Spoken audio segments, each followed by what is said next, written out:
à Damas aussi que j'ai rencontré des copains français, des exilés, des gens qui ne parlent pas comme il faut. Thierry Messant, le mec qui conteste les attentats du 11 septembre.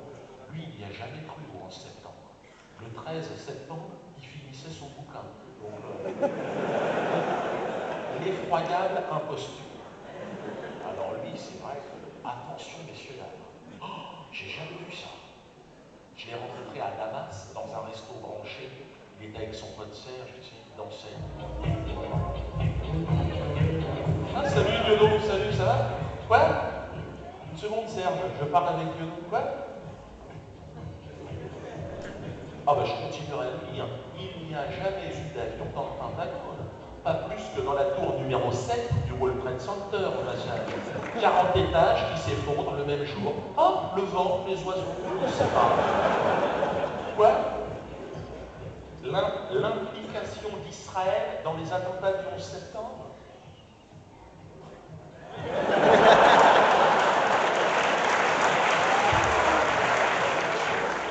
Ici, à Damas, qui peut en parler librement, il prépare une comédie musicale sur le 11 septembre. Obama, création de la CIA en 5 ans. Il n'existait pas il y a 5 ans, Obama. Il était à la CIA, il allait garer des bagnoles. Mais attends, après le braquage du 11 septembre, il fallait trouver un truc, non? Le nègre président, ça a permis à toute l'équipe de se tirer en douce. Crois-moi. Quoi? Oh, excuse-moi, faut que j'y aille.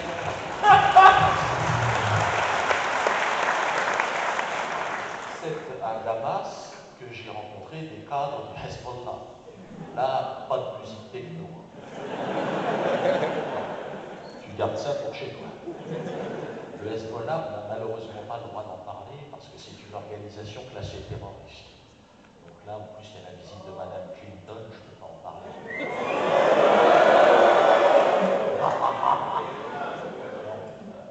Je ne sais pas qui fait le classement non plus. Hein. Je ne sais pas si c'est les matchs à l'extérieur qui comptent double. Je ne sais pas comment ça marche. Moi, j'ai des amis. Au Hezbollah. Je me dis clairement, je suis au Liban régulièrement. Et à chaque fois, je demande à mon copain, mais tu te sens terroriste? Il me dit non. Je dis non, mais là, aujourd'hui, évidemment. Et de temps en temps, le dimanche, on va faire des coups avec les copains. Comment tu vois le truc? Il me dit non, il me dit tu veux un thé? Ah, le mec, il boit du thé toute la journée. Les terroristes, il faut être honnête dans la région. Franchement, moi, je ne suis pas là pour jeter. C'est l'enfant, c'est ce. Moi, j'ai quand même peur. Je suis allé jouer à Beyrouth en 2006. Et c'est vrai qu'après les bombardements israéliens, attention, une guerre préventive, ils appellent ça, les Israéliens. C'est une guerre, mais pour eux, elle est préventive. Hein? Alors tu leur dis oui, mais ils sont morts les gens là.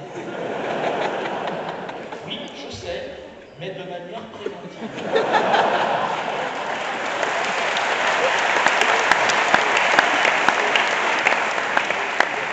C'est également ce qu'ils appellent une guerre propre. Quand tu écoutes la télé occidentale, une guerre, alors c'est pas propre au sens où il y a moins de sang sur le champ de bataille. Il faut des bottes, sinon t'en as plein les chaussettes. Mais c'est une guerre propre au niveau moral. L'Israélien, il va faire la guerre, ça va. Un Moshe, tu crois qu'elle est propre celle-là? Ouais, je pense qu'elle est propre.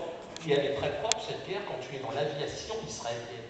Parce qu'ils n'ont plus de pilotes embarqués, ce sont des drones. Donc, le mec, il est chez lui, si tu veux, à son bureau, une coupe de champagne, un joystick.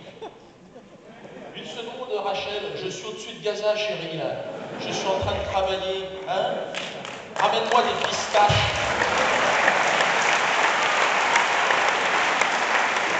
Pendant que je balance du phosphore blanc sur mes enfants. Et tout ça, évidemment, sous le regard attentif de l'ONU. L'ONU. L'ONU. Des collègues humoristes à moi.